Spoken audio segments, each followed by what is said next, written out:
Press cross button.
You're it. Ready to go?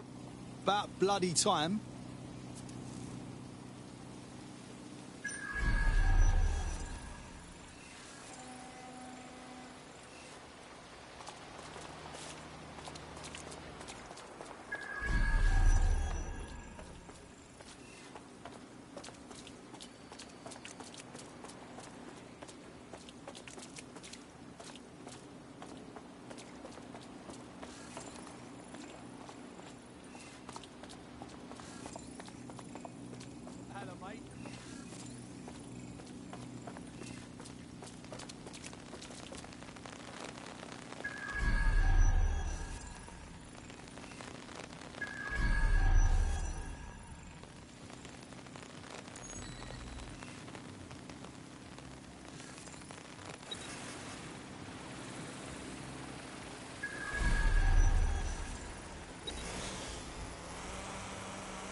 Scan it. You're good, go ahead. Shut up!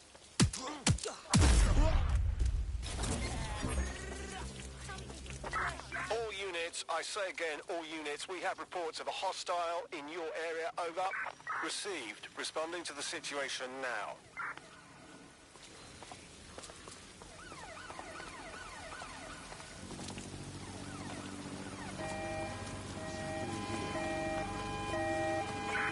We are inbound. Stand by.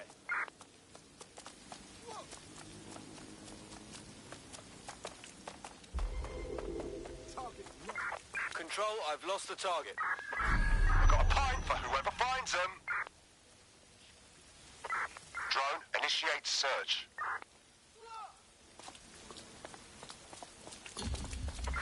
Negative. Suspect is gone. Issue an APW.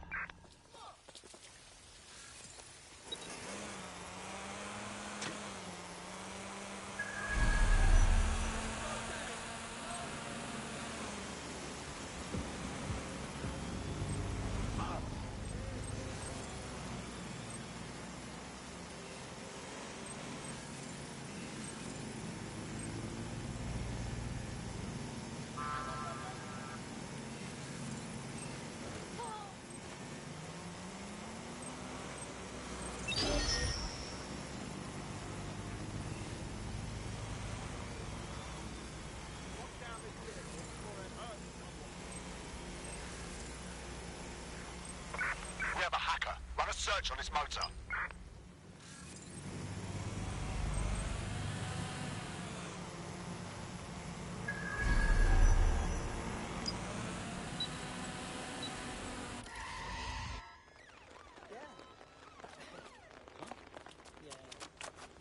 Come out!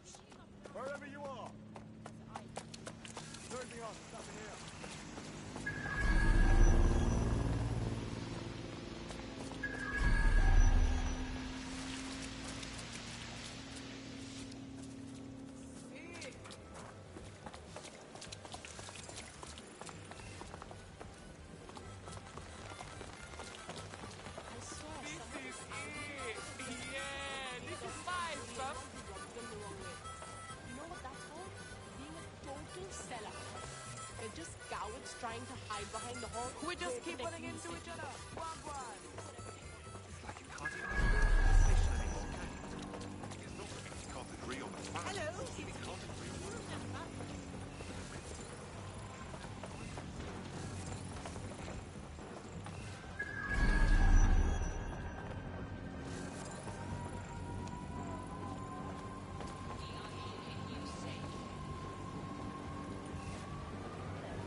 Auto drive is not available.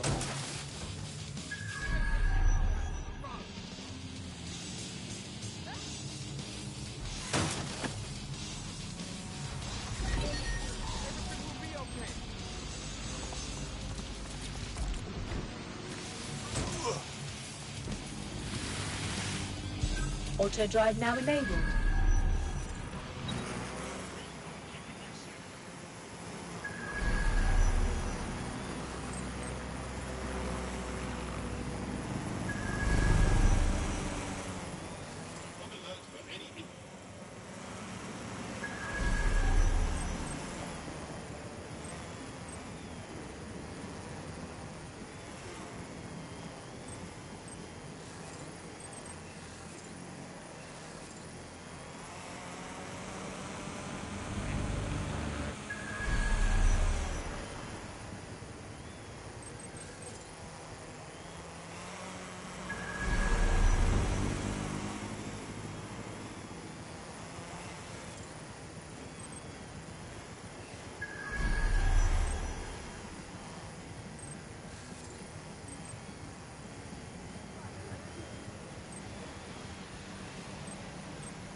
Auto drive.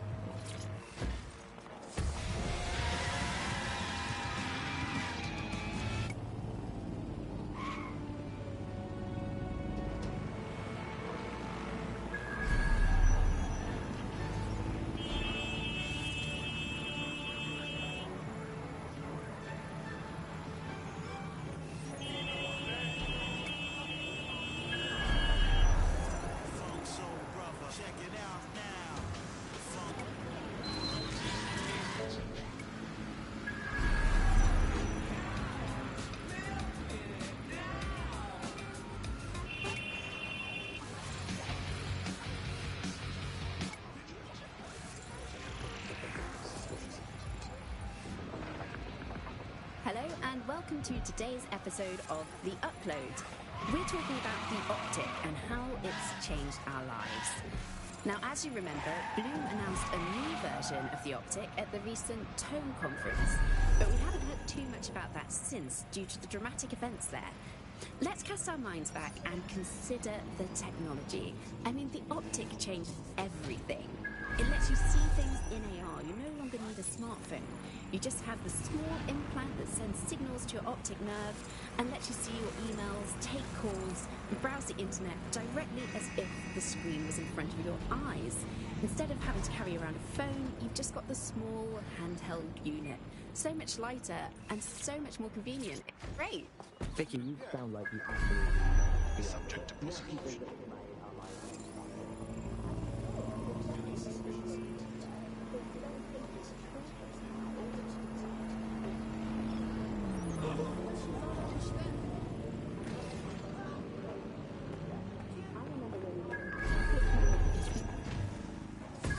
With an actual keyboard and mouse and type everything out.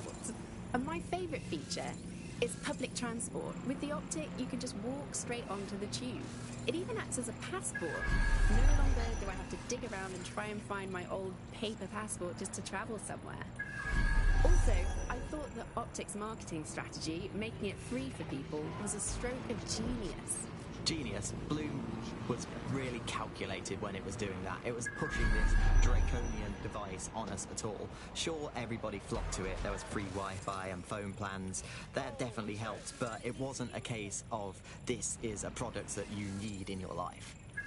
Why do you hate it so much? It's just the worst because you had to give up your privacy expectations and accept surveillance. It was almost like the government and Bloom didn't even need to make the Optic mandatory. Making it mandatory was only to get the last holdouts across the line. If free data didn't convince you, fines and arrests from the state for not having the Optic would pretty much be enough. I mean, what do you mean by privacy problems? No one really talks about that anymore. They don't talk about it because we don't have any choice when it comes to the Optic.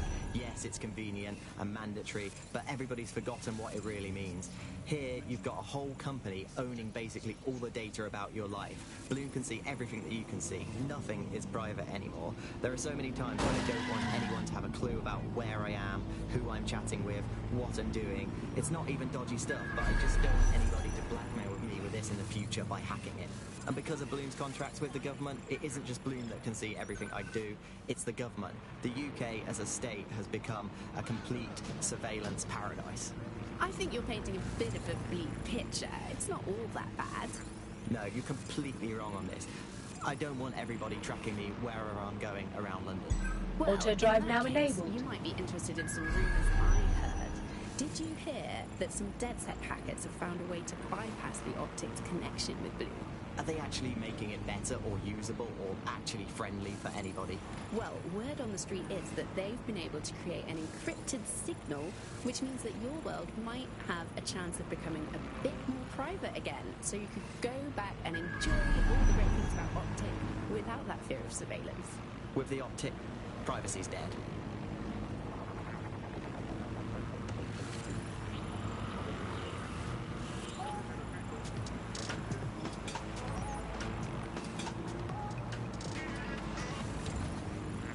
This is London Calling. You're here with me, Tash, and Buccaneer, your source for what they don't want to do. In today's world, we've all had to get used to every move being tracked by the Optic on our temples, like the cameras around us, and with every click we make online. Seems like everything we do feeds the big data beast. Why are data giants Auto like drive so now concerned disabled. with our private information and our metadata? What are they using it for? Will we ever have real private lives again?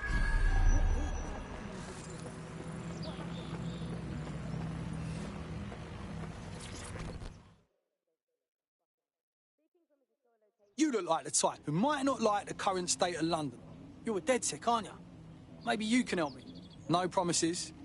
What's the problem? Here's the thing. I got involved with some smugglers for Clan Kelly. There was nothing to it at first. Just smuggling some cheese from the Netherlands, French wine, easy money. I don't know how we got to this point, but now I'm overseeing a shipment of guns coming into the city. Go on. I'm sick of this shit. I want to walk away from this, but I have to do something first. I need to make sure those guns are destroyed before they ever hit the streets. And I can't do it without your help. Right. Leave it to us. Cheers. Listen, help me with this and I'll return a favour. I always do.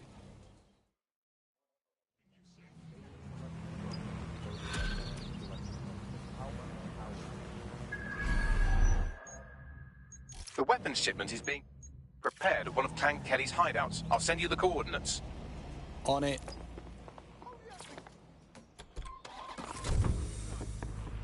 But what people forgot is that if you're not paying for it, then you're the product being sold. If technology brings out the worst in capitalism, capitalism brings out the worst in technology. Tells us how big business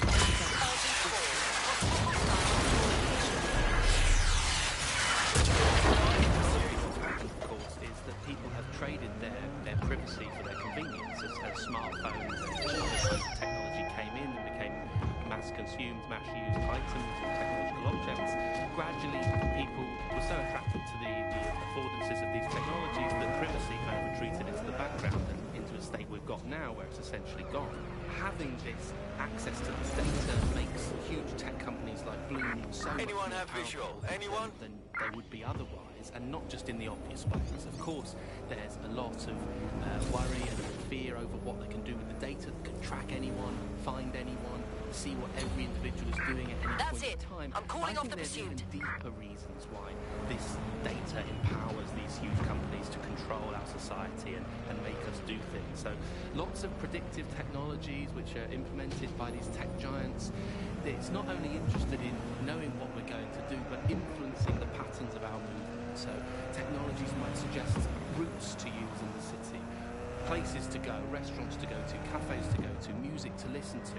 And these suggestions are not just predicting what we might like to do, they're actually influencing the way citizens move, think, eat, meet, and use their city as a space. So London has become a place where a small group of surveillance capitalist companies like Bloom can control the movements of individuals and orchestrate the way they move around their city and the way they essentially live, the things they do, the things they enjoy and the life they lead. So we're really kind of outsourcing our decision making, I would say, to a huge corporate capitalist company, and it's something very, very scary about that indeed. All these technologies can be used to not only influence us to act as the perfect consumer, but also to prevent us from doing radical and revolutionary things. So technologies in foreign nations that have been used are things like heat map features which show where populations are gathering. In-game rewards can be offered to people to take different routes, things like that. Traffic data can be manipulated to prevent people gathering and protesting, as happened in some of the authoritarian regimes across the world recently. So what we're looking at is not...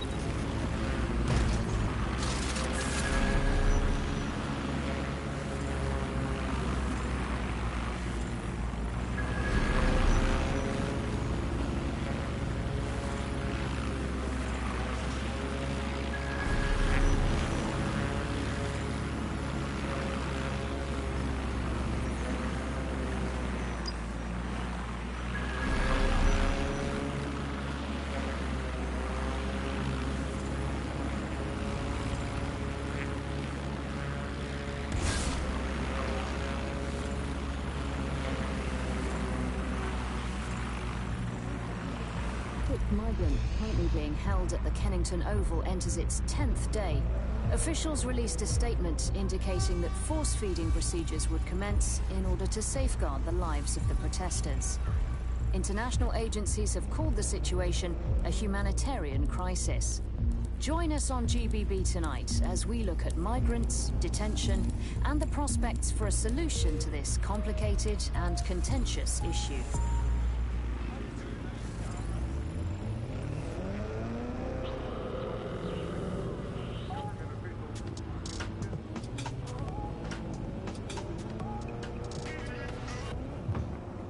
This is London Calling. You're listening to me, Tash, on Buccaneer, your source for what they don't need to know. This time we're turning our focus back on the media to look at my former employer, the GBB. As we know, the broadcaster has been through a lot of changes since the Hassani government gave in to pressure from its corporate backers and privatised the corporation.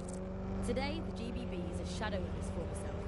It's become a tool used by the government to circulate fake news and misinformation. So how did we get here? Where did it all go wrong? How can we tell when our national media has become state propaganda? Our experts speak on conditions of anonymity for their own safety. Here's disinformation and media expert Charles, who's seen free broadcasters built up by journalists and torn down by demagogues all over the world. Hello, who is this?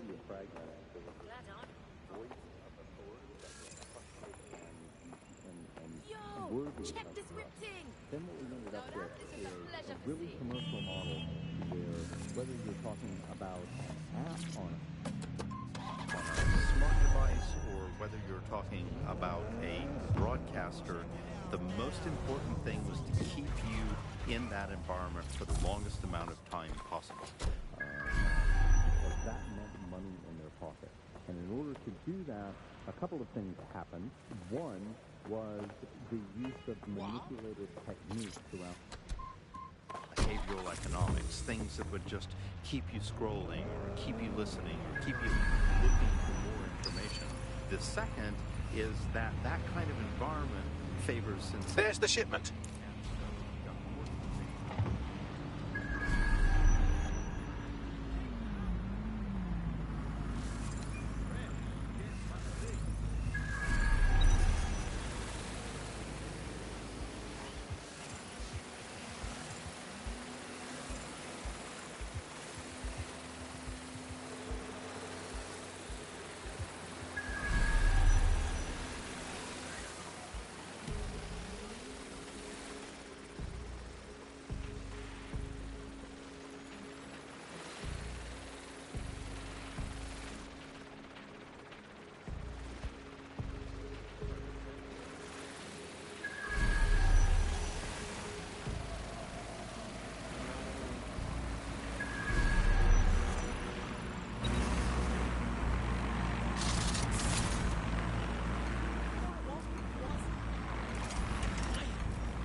Destroy.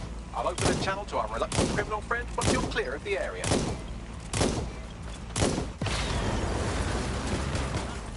That's done. Cheers. Really. I see what's happening around us, and the last thing I want is to be part of the problem. It's time to be part of the solution. You can go your own way, or you can join Dead Set. What do you think? Yeah, let's do it.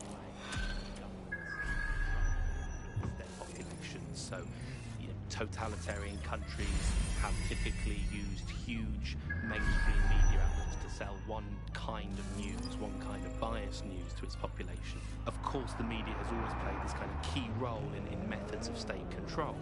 I think what's happening now is perhaps even more concerning, where you previously, in pre-crisis Britain, we had perhaps more diverse voices in the media, but now with the GBB, you're really only seeing one brand of news and therefore only getting one truth. So people end up with a very biased and controlled idea of the reality and the world that we're actually living in. There was, of course, many concerns and many problems, but in a way there were some positive things that, like, not all information was coming from one place, and so you'd have kind of far-right media outlets developing, and then left-wing media outlets developing to combat those, and kind of challenge the mainstream newspapers, TV stations, radios, and make sure people were questioning the validity and truth of the information they were receiving. So whilst there was the digital afforded more fake information, it also makes us suspicious and sceptical of information and makes us question the information we're getting.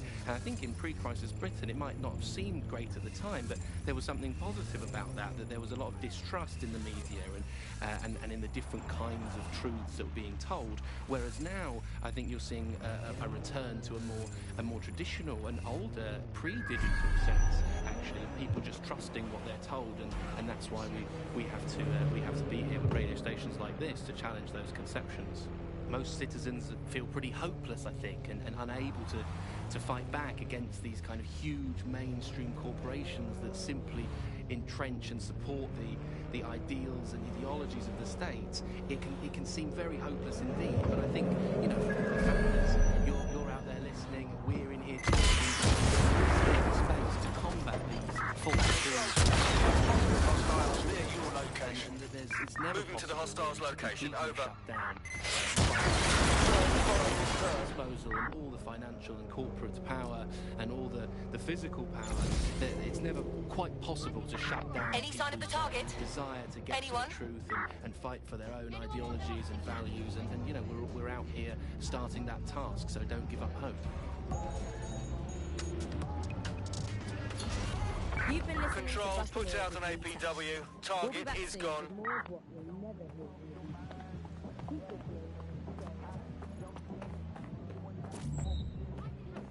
Absolutely. If you can, yeah, sure.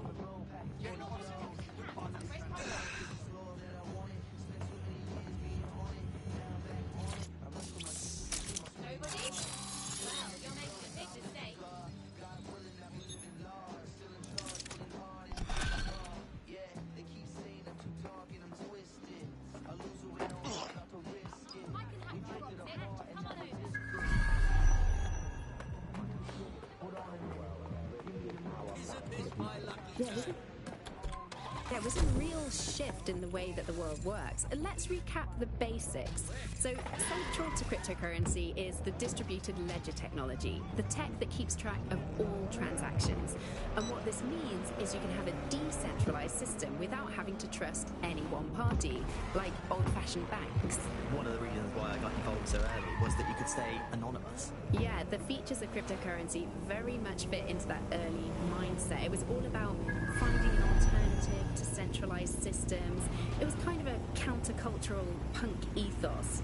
The whole point of the distributed ledger is you're not trusting any one person to keep track of who has what money or how they're spending it. It's all out there in the open for anyone to see, and yet you can remain. But not everybody now wants to keep up with crypto ledger. They don't care they have to do their law. There's been institutions, business. Places, even governments experimenting with crypto, which doesn't really fit in with the original radical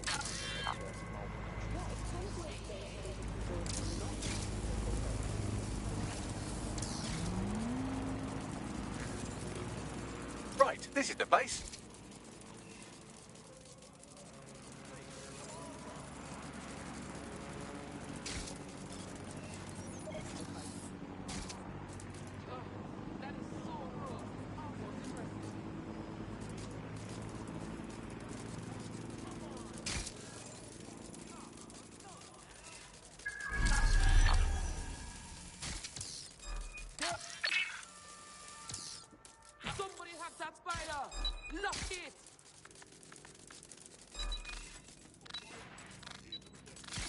opportunity in this new way of doing finance. A lot of traditional money was converted to crypto and it really shook up the financial sector. Can you remember when they first introduced crypto taxes? Control for all units. Possible hostiles near your location. Received. Moving in hostiles' direction. Hold up! Spider coming!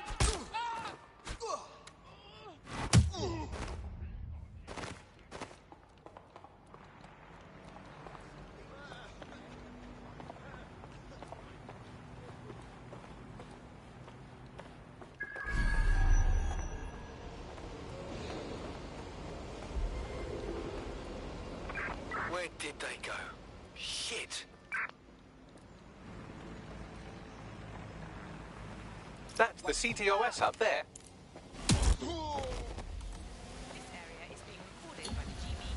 I'm terminating the search. Fall back. Over.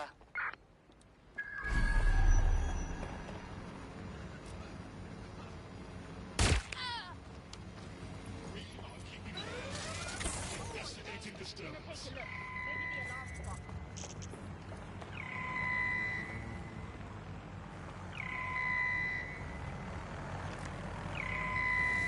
Combat mode engaged.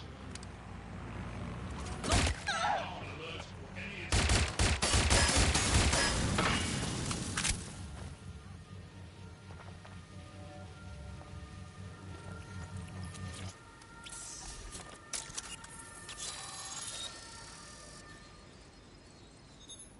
Done.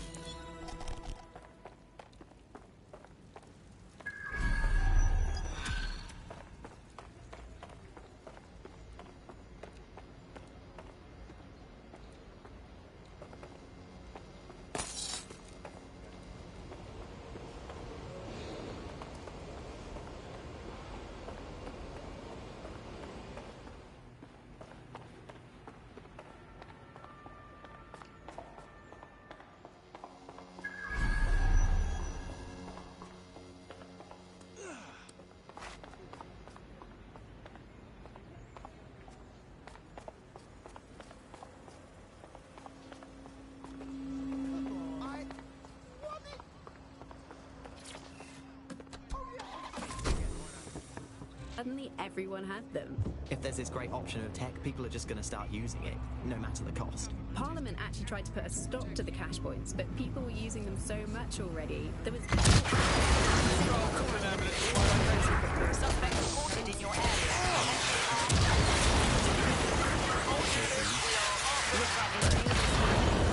Found that crypto was being traded more than the pound, and banks were not happy. They basically forced the government. Stand by units. Report to my location. Over. But it's not like that's worked. People are still using crypto, and it's been pushed further, deeper underground. Things used to work fine with crypto, and it was just a peer-to-peer sharing economy-style system. Now it's all on the dark web and wrapped up again in organised crime. Yeah, if you want to make something thrive on the black market, just make it illegal. Calling off the pursuit. Over and out. When a startup advertised passive income to anyone willing to enlist their autonomous vehicle in their network, Anyone looking to make a little money?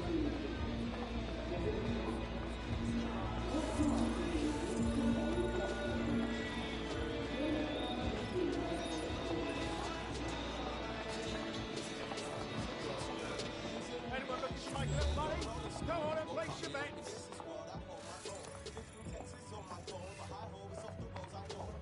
More interesting. Come and check out my office. Oi, you. Brave actor. Come on, take a chance. Never mind. Nothing ventured, nothing gained. Any interest anyone in placing some casual bets? Anyone? Or you? Come on over. Come on. I hear the new spider's injured.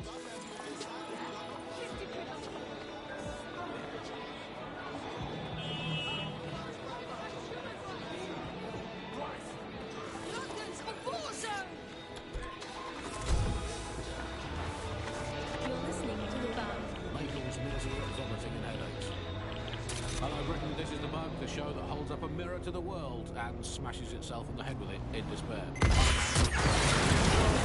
Assistance over. Suspect reported in your area. Potentially armed and hostile. Good news. Monitoring for unusual activity. No Units respond. We have a shooter.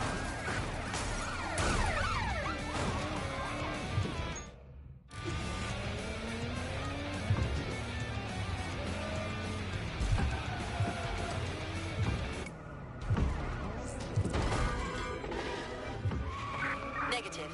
No sign of suspect. Over.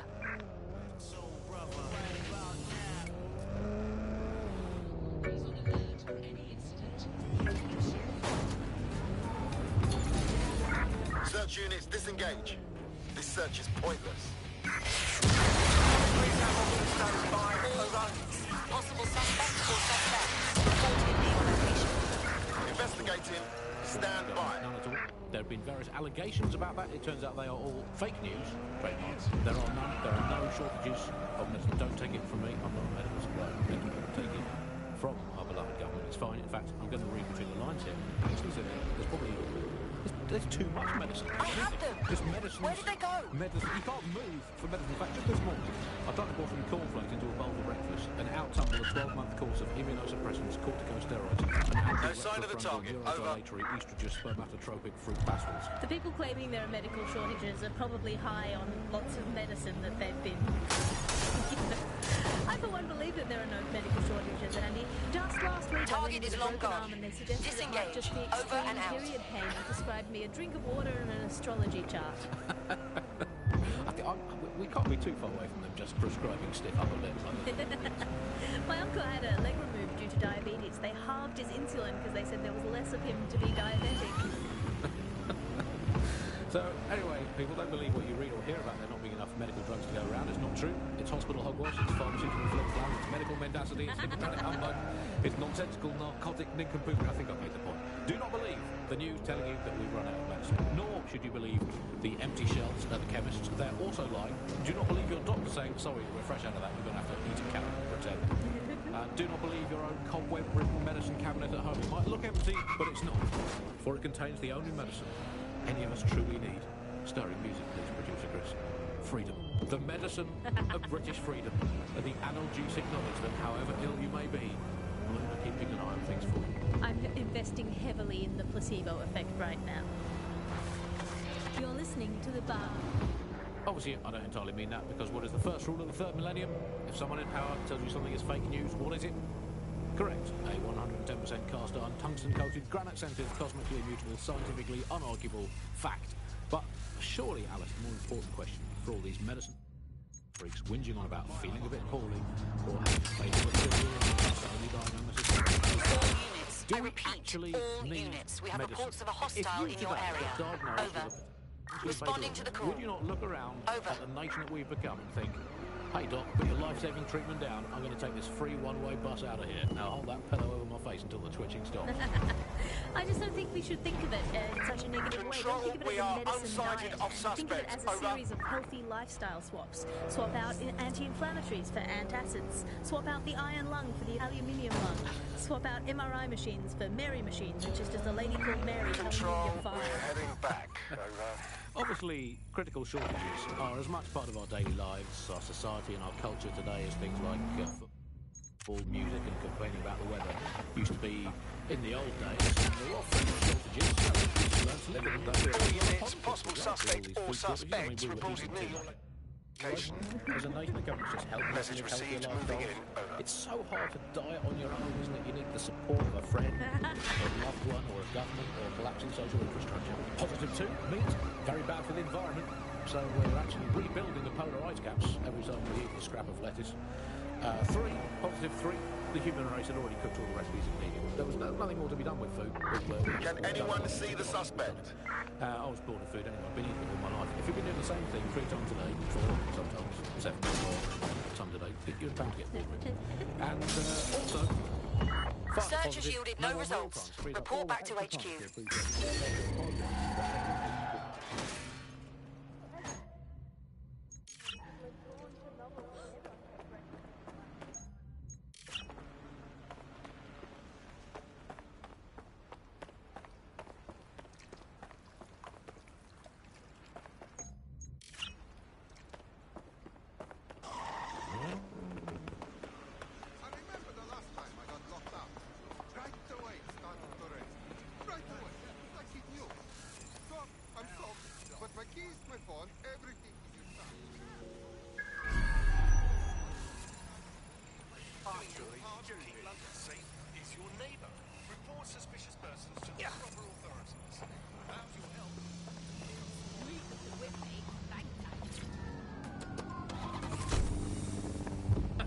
Why you gotta keep having it again and again?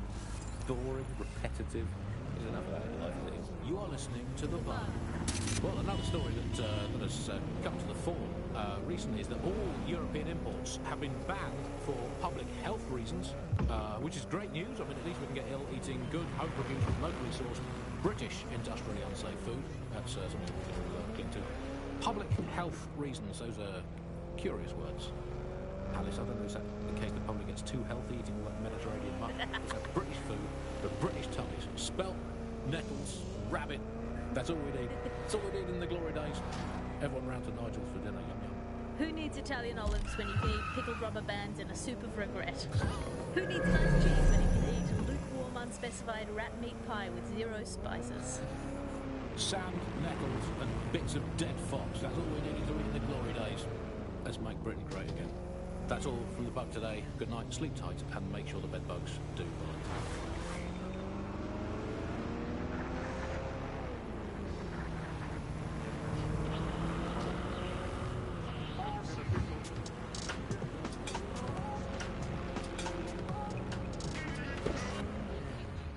This is London Calling.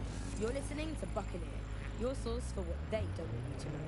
With me, Tash. It's hard to believe that there can be shortages of food and medicine in an advanced country like ours, and yet here we are. Those old government promises of adequate food turned out to be just another lie. Today we're short of basic foodstuffs and vital medical supplies. Hundreds of people die from conditions that can be easily cured. The black market means that criminal gangs like Clan Kelly run our cities.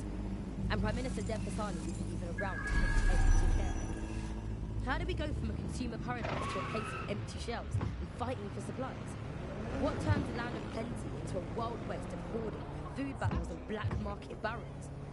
We protect everyone who comes on the podcast by keeping their identities a secret. Here's veteran political reporter Ian on the power behind shortages. Look, I mean, what was the first thing that happened when Britain sealed itself off? You found the spot. I mean, we could live without the fresh food. I mean, everyone's quality of life got instantly worse, but we could live without it. The most damaging part was when the radioactive isotopes stopped coming in. Now, radioactive isotopes, that's what we use. Now, that's it has a short half-life.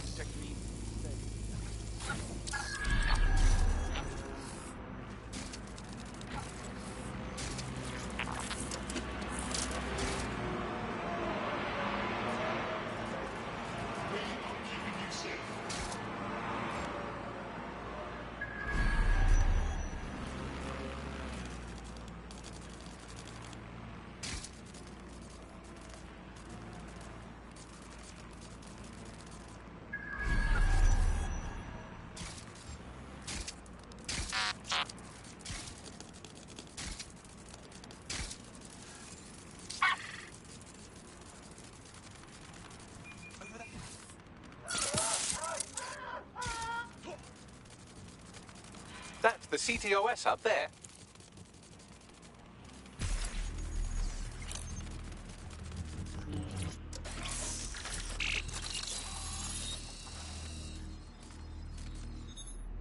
Done.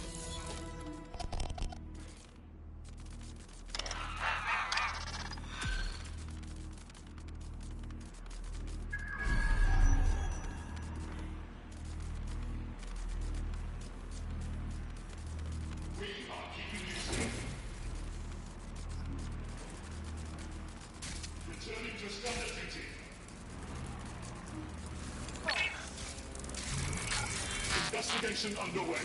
Disturbance detected.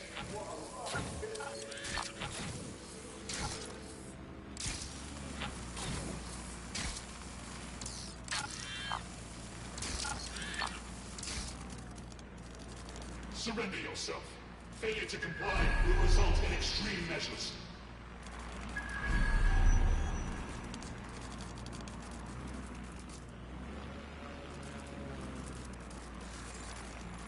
Hostile target. Employing combat measures.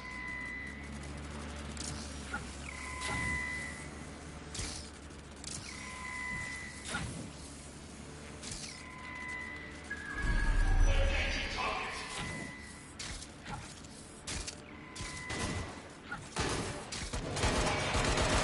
We are keeping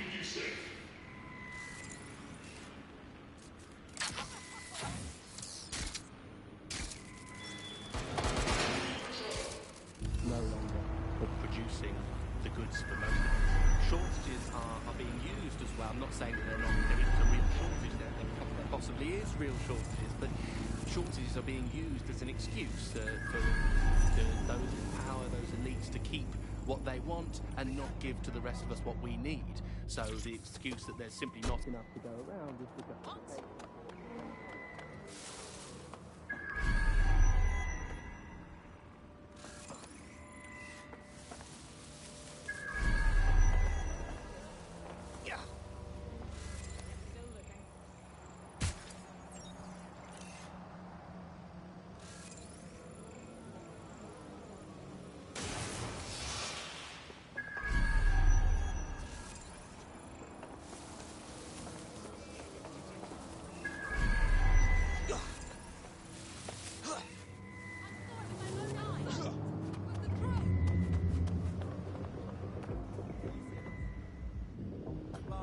Coming up today on the upload, we're talking About Sky Larson, the enigmatic founder of Broker Tech.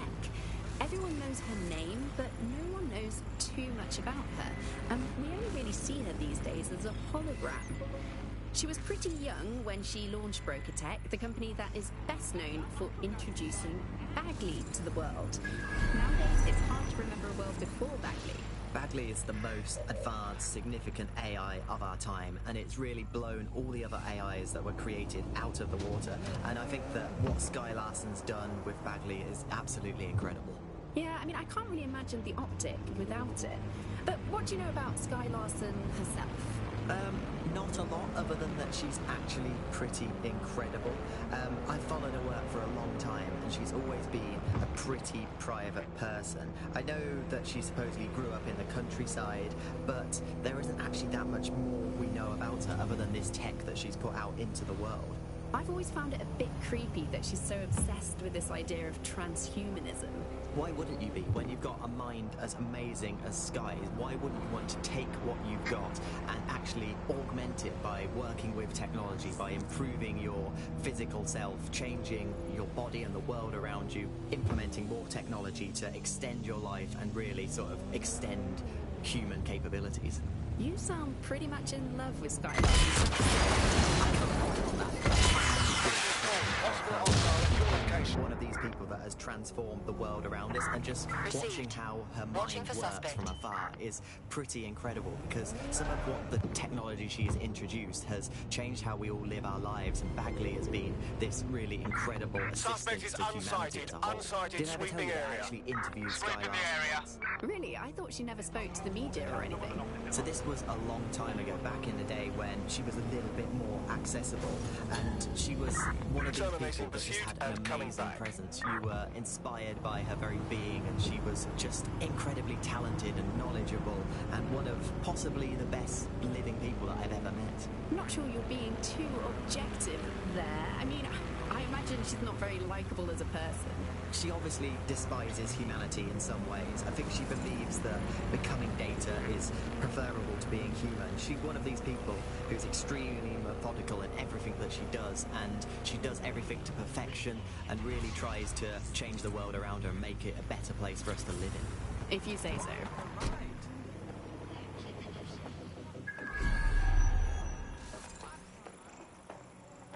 I don't blame her, really. I do not. The divorce left her with nothing.